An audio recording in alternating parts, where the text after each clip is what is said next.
Hi viewers, welcome to our channel. ఇప్పుడు మనం తాజాగా కొత్తిమీర తెచ్చుకున్న రోజు వేడి వేడి అన్నంలోకి చట్నీ చేసుకుందామండి. ఇవి అన్నీ కూడా మనకి పచ్చివేనండి. మనం ఎక్కడ పొయ్యి నూనె అనేది మనం యూజ్ చేయలేదు. మొత్తం రాగానే చేసుకోవాలండి. పచ్చి ఐటమ్సే అన్నీను. ఇవి మిక్సీ పట్టుకోవాలి. కొత్తిమీర చట్నీ అండి, ఇది గ్రీన్ చట్నీ. మీకు ఇది ఎట్లా చేసుకోవాలో దానికి కావాల్సిన పదార్థాలు ఏంటో చెప్తాను. నేను ఒక కట్ట కొత్తిమీర తీసుకున్నానండి, ఫ్రెష్గా. ఇది ఫ్రెష్గా ఉన్న రోజు చేసుకోండి.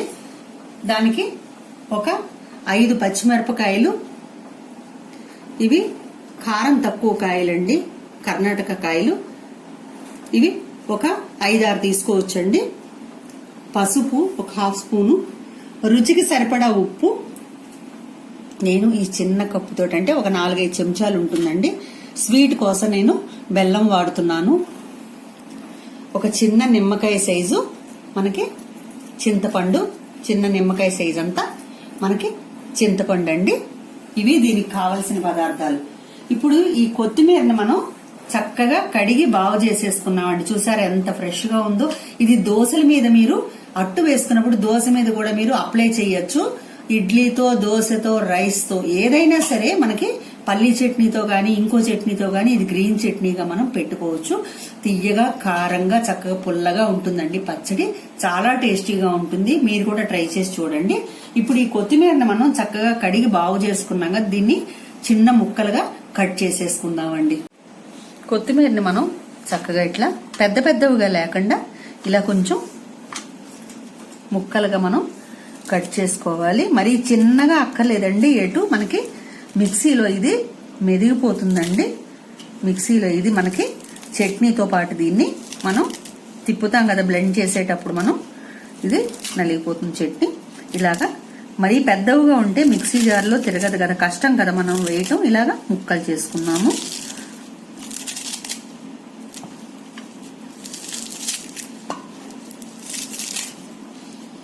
కొత్తిమీర అంతా మనం ఇట్లాగా కట్ చేసి పెట్టుకుని ఇప్పుడు ఒక మిక్సీ జార్ తీసుకుందాము. ఇది మనం పక్కకు పెట్టేసుకుని మిక్సీ జార్లో వేసుకునేవన్నీ చెప్తానండి మీకు. ఫస్ట్ మనం ఈ పచ్చిమిరపకాయలు ఇట్లా మజ్జిగ చేసుకుందాము. ఎందుకంటే ఒక్కొక్కసారి మనకి మిరపకాయలు అనేవి నలగవండి. అందువల్ల మనం దీన్ని ఇట్లా కట్ చేసి, ఎండుమిరపకాయ కూడా మనం ఇదే విధంగా కట్ చేసుకోవాలి. మీరు ఇంకొక స్పైసీ కావాలి అనుకుంటే కనుక మిరపకాయలు ఎక్కువ వేసుకోండి. ఏ మిరపకాయ అయినా పర్వాలేదండి, ఎండు మిరపకాయ అయినా పచ్చిమిరపకాయ అయినా. దీన్ని మనం ఇప్పుడు ఈ చింతపండు కూడా చిన్న చిన్న ముక్కలుగా చేసేసుకుని మనం దీంట్లో ఉట్లు అన్నీ తీసేసుకుని మనం దీన్ని చక్కగా బాగు చేసేసుకుని ఇలాగా దీని మీద మనం ఈ ఉప్పు కూడా వేసేసేద్దామండి, పసుపు. ఇప్పుడు దీన్ని మనం గ్రైండ్ చేసుకుందామండి.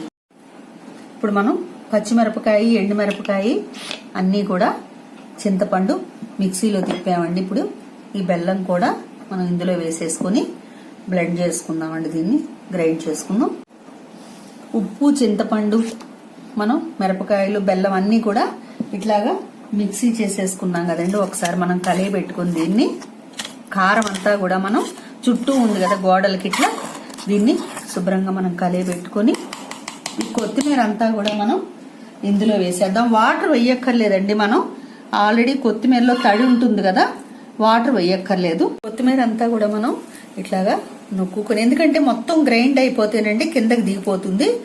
మరి పెద్ద జార్ అయితే గనక మనకి బ్లేడ్కి అందదండి. ఇట్లా మీడియం సైజ్ పెట్టుకుంటే గనక చక్కగా మనకి పేస్ట్ అయిపోయి. ఇది కూడా మనం మెత్తగా చేసుకోకూడదండి, కొంచెం ముక్క చక్కగా చేసుకుంటే చాలా టేస్టీగా ఉంటుంది. ఇప్పుడు దీన్ని గ్రైండ్ చేద్దామండి. మనం పచ్చడి మొత్తం గ్రైండ్ చేసుకున్నాం చూసారా. ఇదిగో దీనికి ఎటువంటి తిరగమాత అవసరం లేదు. ఒకవేళ తిరగమాత ఇష్టం అని అనుకుంటే మీరు ఆవాలు, జీలకర్ర తిరగమాత పెట్టుకోవచ్చండి. అంతేనండి, ఎంతో ఈజీగా మనం కొత్తిమీర పచ్చడి చేసుకోవచ్చు. ఇది పచ్చి పచ్చడి అండి. మనం ఎక్కడ ఆయిల్ యూజ్ చేయలేదు, స్టవ్ యూజ్ చేయలేదండి. అన్నీ కూడా పచ్చివేను. మీరు కూడా ఒకసారి ట్రై చేసి చూడండి. దీని సర్వింగ్ బౌల్లోకి ఇప్పుడు మనం మార్చుకుందాము. చూస్తున్నారు కదండి, చక్కగా మనకి కొత్తిమీర పచ్చడి రెడీ అయిపోయింది. ఇది వేడివేడి అన్నంలోకి, దోశల్లోకి, ఇడ్లీలోకి అన్నిట్లోకి బాగుంటుంది. దీని టేస్ట్ వచ్చేటప్పుడు మీకు పుల్లగా, కారంగా, చక్కగా తీయగా అన్ని ఫ్లేవర్స్ ఉంటాయండి ఇందులో. మీకు ఉగాది పచ్చడి ఎలా ఎంత రుచిగా ఉంటుందో ఈ కొత్తిమీర పచ్చడి కూడా మీకు అంతే రుచిగా ఉంటుంది. మీరు కూడా ఒకసారి ట్రై చేసి చూడండి. మీకు కనుక ఈ వీడియో నచ్చినట్లయితే లైక్ చేయండి, షేర్ చేయండి, సబ్స్క్రైబ్ మాత్రం మర్చిపోకండి.